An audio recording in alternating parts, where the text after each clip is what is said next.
Katie, why has Lana clicked these last two games?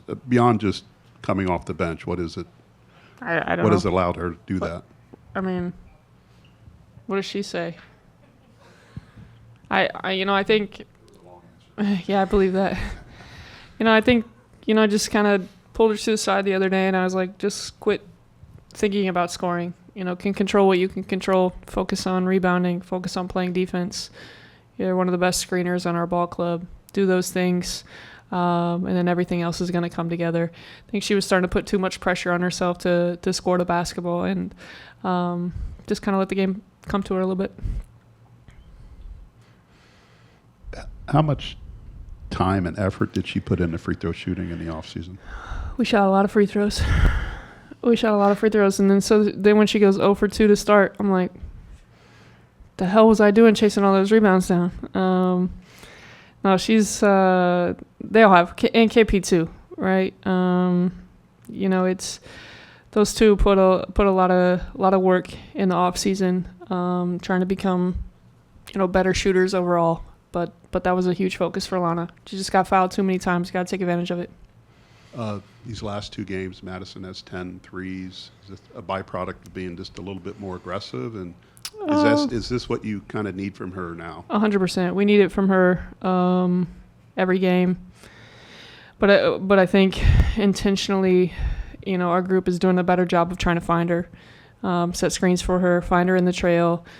And she's not been shy about, if she's got a little bit of daylight, let it fly. And, it's exactly what we need from her.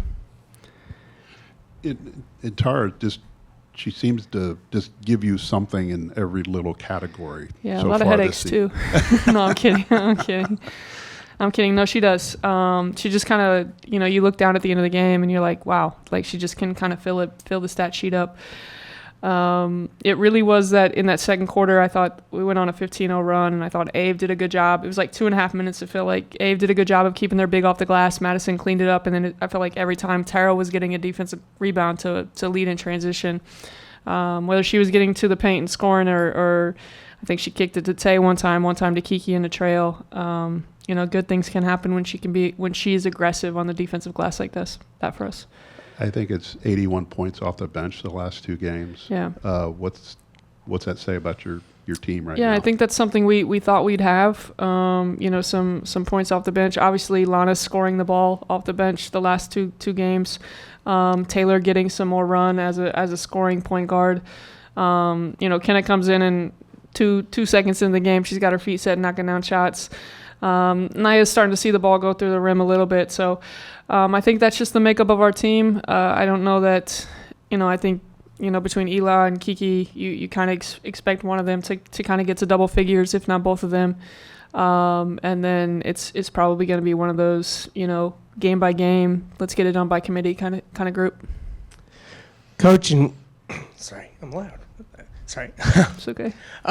In what ways did you notice sort of the game shift once you put Taylor Feldman in? Once she kind of came in and that. Oh, the thing was we quit thinking about their press and just broke it, right? And then we got our feet set and knocked down shots. But I don't know that it was Taylor. It was just a little bit of, hey, let's play defense without fouling, and let's get a defensive rebound. And when we did those things. We were able to get out and really run and transition. I thought our spacing in the open floor was much better today. But you can't run in transition if you're fouling. You can't run in transition if you're giving up offensive rebounds.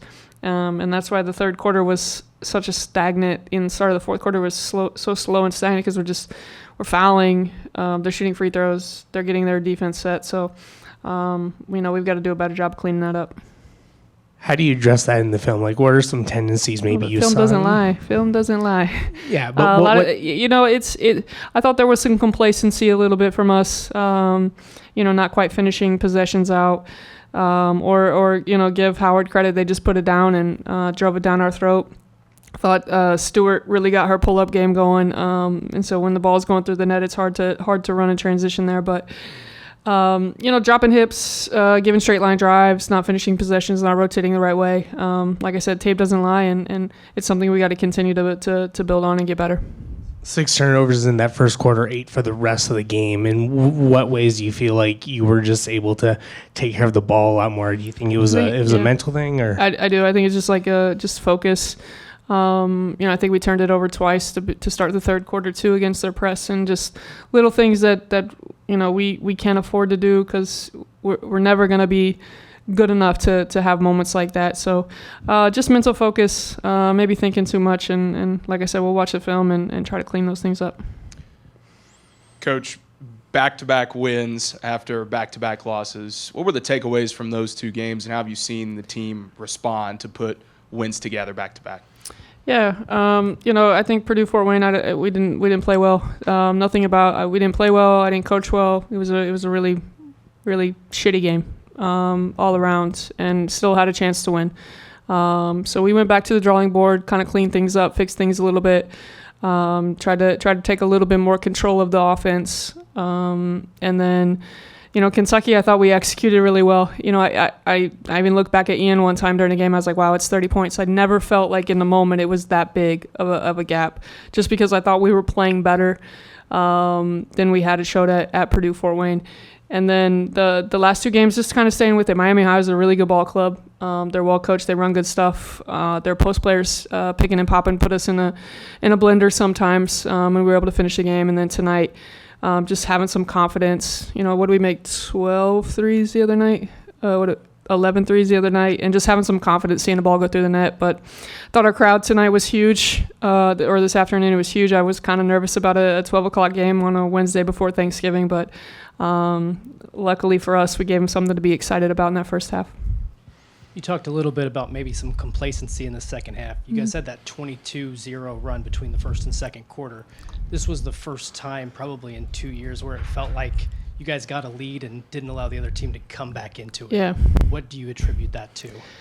I think just shot making there. But I still felt like we were complacent, right? We scored and then they get a layup in the third quarter.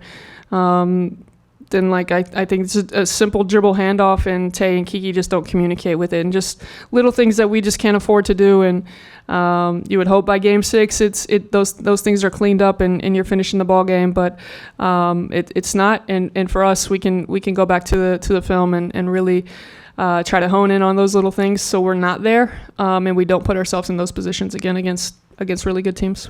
That kind of leads to my next question. Ball screen defense. Game 1 to game 6. Where do you think it's better? It's better. Collectively, much better. I think when they went their horns action and Stewart just got it going, we were a little late adjusting to what we wanted to do. And then I think we subbed one time because we got a foul, and so there was not a lot of communication on trying to get what we were in. But she hit some tough pull-ups there, but much better. Still lots of room for improvement. The last thing I'm going to ask is just the team's connectivity and growth. Yeah. Seems like they're getting more comfortable with each other. Is that a fair statement? Maybe. Yeah, I think so. I think Tara had a push in transition and just kind of like knew Kiki was coming in the trail and kind of pitched it to her on the left wing off of a no-look pass. And I think that's just, understanding spots, making sure we're sprinting to corners, making sure we're getting below the break in transition, all those little things that kind of just seem so minute but make a huge difference for the way we want to play and the way we can space it with our shooters. But this group gets along. I mean, we got a lot of kids staying here for tomorrow Thanksgiving, and they're making their own meal. So hopefully Fuse doesn't burn down tomorrow. But I have confidence with KP and Lana taking care of the turkey that it'll taste pretty good. If they have some leftovers, I've seen them cook. I've seen Lana prepare some steaks. Lana's a good baker. She brings in stuff often. I think you heard Tara. She's on the side. So yeah, it'll be interesting. But if they bring it in, I'll try it. I trust them. All right, y'all. Happy Thanksgiving.